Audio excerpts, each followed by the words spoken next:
नमस्कार, जय महाराष्ट्र मित्रमैत्रिणींनो. कालचा जो मी व्हिडिओ केला होता नांदेडच्या शासकीय महाविद्यालयातले डीन सरांना जे मिस्ट्रीट केलं तिथल्या एका खासदाराने, त्या परिसरातल्या हेमंत पाटील हे त्या खासदाराचं नाव आहे. तर त्या संदर्भात मी अजून थोडंसं मला माहिती मिळाली आहे आणि फार इथे गोची आहे.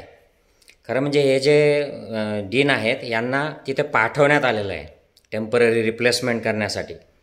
म्हणजे हे काही तिथले परमनंट पोस्टवर नाही आहेत, त्यांना तात्पुरतं की तुम्ही हे अमुक अमुक जे म्हैसकर म्हणून आहेत त्यांना सरकारमधल्या काही नेत्यांनी वर उचललेलं आहे आणि डायरेक्टर पदावर टाकलेलं आहे. त्यांचे काही तिथे असतील जास्त चांगले संबंध, त्यांचा पगार अजूनही नांदेडमधूनच निघतो म्हणे, पण ते काम मात्र डायरेक्टर म्हणून करतात. आणि ती एक केस चाललेली आहे त्यांची न्यायालयामध्ये, त्यांच्या विरोधात केस गेलेली आहे न्यायालयामध्ये. तर दुसरी माहिती अशी की हे जे डीन साहेब आहेत यांनी आता हे केस केलेले आहे. डॉक्टर वाकोडे जे आहेत यांनी एक केस केलेली FIR दाखल केलेला आहे पोलीस निरीक्षक नांदेड यांच्याकडे. आणि त्याच्यात ते लिहितात की मला जातीवरून मिस्ट्रीट केलं गेलेलं आहे. म्हणजे तिथे बोललं गेलं, माझ्या केबिनमध्ये हे लोक गुंडगिरीसारखे आले, हेमंत पाटील आणि त्यांचे कार्यकर्ते, आणि त्यांनी आरेरावी केली. आणि हास्यास्पद गोष्ट, मला आश्चर्य नाही वाटत पण हास्यास्पद वाटतं की हा जो माणूस आहे हेमंत पाटील, हा डीन सरांच्या खुर्चीत जाऊन बसला ते जेव्हा खुर्चीवरून उठले तेव्हा. हे फारच एक अत्यंत असभ्य आणि घाणेरडं कृत्य महाराष्ट्रातले राजकारणी करतात. मी तुम्हाला सांगतो, इथे माझ्याकडे मी जेव्हा इंडियामध्ये होतो तेव्हा जळगाव जिल्ह्यात एरंडोल नावाच्या ठिकाणी मी प्रॅक्टिस करायचो आणि गावी ग्रामीण भागातल्या लोकांची सेवा केली मी 6.5 वर्ष.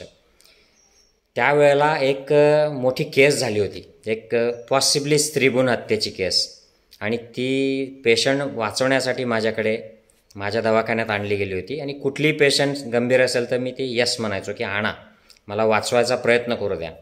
आणि ही जी केस होती माझ्या एक ओळखीतलेच नेते होते शेजारच्या गावातले, त्यांची पत्नी होती. आणि त्या डॉक्टरने मला फोन केला की मी असं एक पेशंटचा असं गर्भपात केला आणि ती ब्लीड होते आहे आणि मला मदत पाहिजे कारण शी इज व्हेरी सिरियस. मी म्हटलं yes madam please bring her. आणि मग मी प्रयत्न केले, त्या काही वाचू शकल्या नाहीत त्या वहिनीसाहेब, ज्या माझ्या ओळखीच्या फॅमिलीतल्या होत्या त्या. आता झालं असं की त्याच्यानंतर हा जो नेता होता त्याच्यासाठी सगळे परिसरातले करंट आमदार, माजी आमदार हे सगळे जमा झाले. आणि त्यातला जो माजी आमदार होता, की जो सध्या पालकमंत्री देखील आहे, हे महाशय येऊन माझ्या खुर्चीत बसले होते त्यावेळेला. आणि मी परदेशातनं आलेलो होतो, मला अशी सवय नव्हती. मला अगदी आश्चर्य वाटलं, पण म्हटलं आता हा एवढा सिनियर माणूस आहे, सिनियर वयाने, अभ्यासाने किंवा इंटलेक्टने किंवा स्टडीने एज्युकेशनने नाही, ही मंडळी याच्यात फारशी पायी पुढे नाहीत. कमीत कमी महाराष्ट्रात तरी असले तरी त्यांचा काही वागण्या बोलण्यातनं सभ्यता नैतिकता दिसते असा काही भाग नाही आहे. तर हे असंच वर्तन ह्या हेमंत पाटलांनी केलं, डीनच्या चेअरमध्ये जाऊन बसले. म्हणजे चुकून, म्हणजे मी तर राजकारणात नाही आहे आणि भारतीय राजकारणात देखील नाही आहे, समजा चुकून इमॅजिन करा, किंवा मी समजा इमॅजिन केलं की मी महाराष्ट्राचा आरोग्यमंत्री झालो, की जे म्हणजे मी राजकारणात नसल्यामुळे तो काही प्रश्नच नाही, पण मी एक सिच्युएशन सांगतो आहे.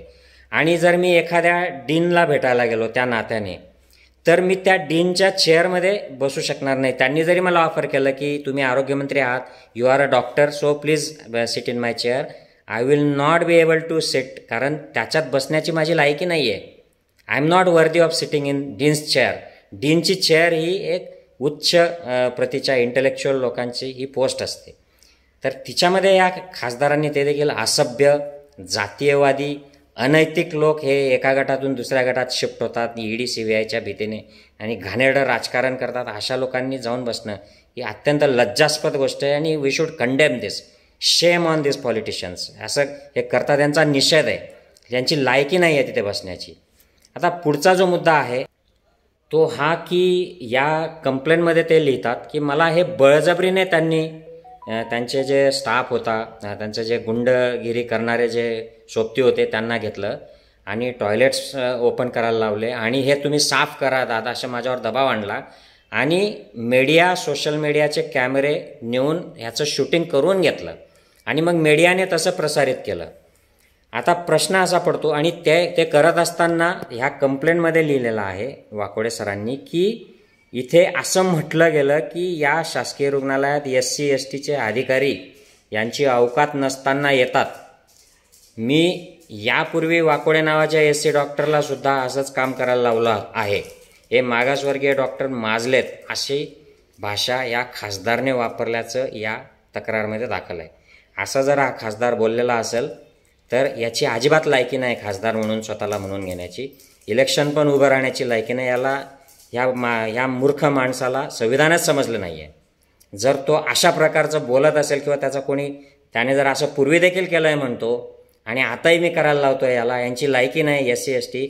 मूर्ख माणसा, कमी बुद्धीच्या माणसा, तुझ्या संविधानाने तू कुठलाही जातीपातीचा असशील, ब्राह्मण सोडले तरी तर सगळे शूद्र असतात, तुला संविधानाने अधिकार दिला आहे म्हणून तू खासदार झाला आहे आणि तू त्या संविधानाचं पालन करण्याची शपथ घेतली आहेस. आणि त्याचं सगळ्यात महत्त्वाचं हे म्हणजे मी सगळ्यांना समतेने वागवेल, इक्वली ट्रीट करेल, असंच एक शपथ घेतलेली आहे तू, आणि तू अशा पद्धतीचं बोलतोस, मिस्ट्रीट करतोस जातीवरनं.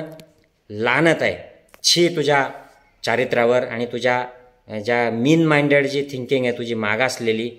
फक्त कपड्यांनी आणि दिसण्याने पैशानेच फक्त सुधारलास, बुद्धीने आदिमानवापेक्षाही तुझी बुद्धी कमी आहे असं मी म्हणेन. आता पुढचा अजून एक मुद्दा आणि मग मी हा व्हिडिओ संपवतो. आमच्या एक मित्र आहेत नांदेडचेच, त्यांनी या विषयावर, फारुखभाई, त्यांनी या विषयावर आवाज उठवला आणि रुग्णालयातल्या ज्या समस्या आहेत याला गव्हर्नमेंट जबाबदार आहे. या अशा एका डॉक्टरच्या माथी मारून तुम्ही विषयाचं डायव्हर्जन करू नका असं त्यांचं म्हणणं आहे. मी 100% त्यांच्याशी सहमत आहे आणि मी काल देखील हेच म्हणलो. त्यांनी मला व्हिडिओ, त्यांची मुलाखत एका TV वरची पाठवली. त्या मुलाखतीचं जे इंट्रोडक्शन आहे, म्हणजे फारुखभाईंचं नाही, त्या ज्या होस्ट आहेत त्यांनी काय म्हटलेलं आहे ते मी तुम्हाला ऐकवतो. आणि हे मी तुम्हाला का ऐकवतो आहे त्याचं कारण देखील मी तुम्हाला सांगतो.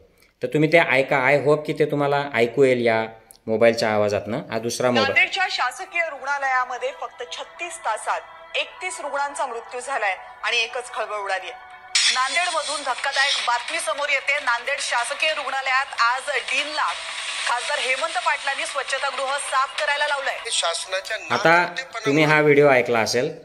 ही जी बातमी वाचणारी जी पत्रकार आहे, संपादक आहे, संपादिका, हिचं वाक्यावर जर तुम्ही नीट लक्ष दिलं असेल, ती म्हणते की नांदेड रुग्णालयाच्या डीनला खासदार हेमंत पाटील यांनी, म्हणजे हिने गृहीत धरून टाकलं की हा जो व्यक्ती आहे डॉक्टर वाकोडे डीन, हा गुन्हेगार आहे, हा नालायक आहे, याचा एकेरी उल्लेख करायचा आहे आणि खासदार हेमंत पाटील ह्या व्यक्तीचा मानाचा उल्लेख करायचा आहे यांनी. म्हणजे हा जो मीडिया आहे, हा मीडियासुद्धा किती मनुवादी आहे आणि किती पक्षपाती आहे, किती उथळ आहे हे लक्षात येतं.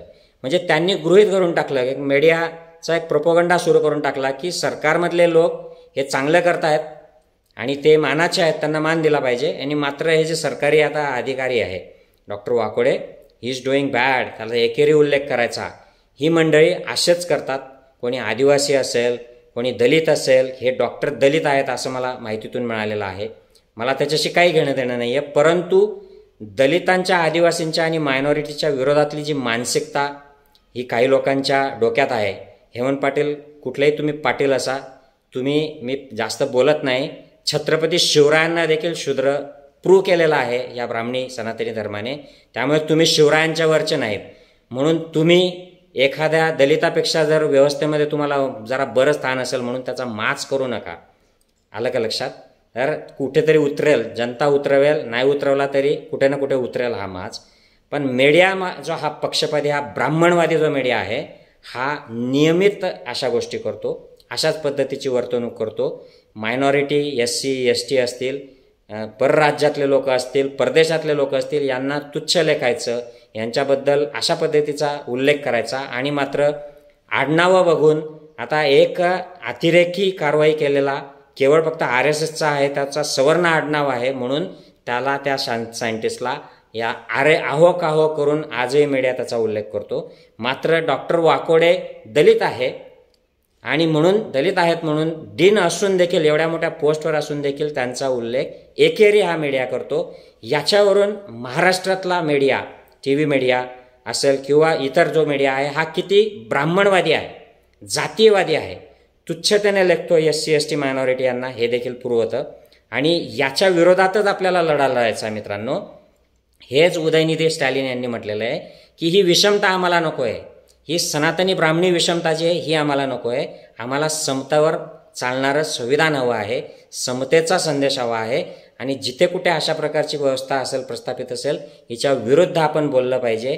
मग तुम्ही कुठल्याही वर्ण जातीचे असा, तुम्ही कुठल्याही धर्मपंथाचे असा, याच्या विरुद्ध आपण आवाज उठवला पाहिजे. की एखाद्या डॉक्टरला जातीवरून बोलायचं, तो त्या जातीचा आहे म्हणून त्याला दादागिरी करायची.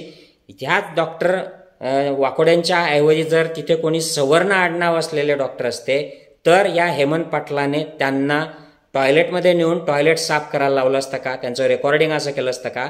आणि मीडियाने असंच केलं असतं का, रिॲक्ट केलं असतं का? आणि हा जो बाहेरचा जो समाज आहे, स्वतःला सभ्य समाज म्हणतो आहे, यांनी अशीच मुख त्याला संमती दिली असती का? नाही. एका वेगळ्या आडनाव असलेल्या, सवर्ण आडनाव असलेल्या मराठी बाईला मुलुंडमध्ये फ्लॅट दिला नाही गुजराती माणसाने, म्हणून अख्ख्या महाराष्ट्रातल्या सगळ्या पक्षांनी, मीडियानी, वेगवेगळ्या संघटनांनी रिॲक्शन दिली.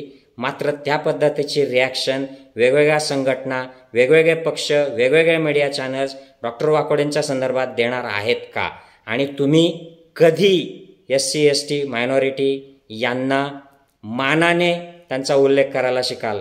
कधी अतिरेकी कारवाया करणाऱ्या गुन्हेगार सवर्णांना अरेतुरे करायला शिकाल? हा माझ्या मनामध्ये पडलेला खूप मोठा प्रश्न आहे. I hope this doesn't offend any of you. हे सत्य मी सांगतो आहे.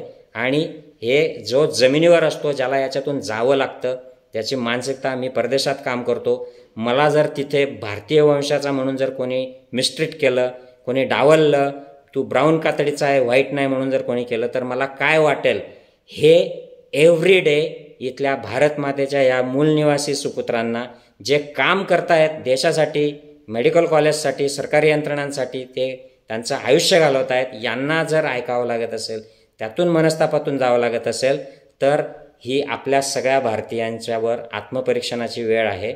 याच्यावर आपण नीट आत्मपरीक्षण नाही केलं तर आपलं काही खरं नाही. कारण अशा प्रकारचे विषमतावादी समाज हे कुठलीही प्रगती करू शकत नाहीत, हे मी जाहीरपणे सांगतो. जय हिंद, जय महाराष्ट्र मित्रांनो.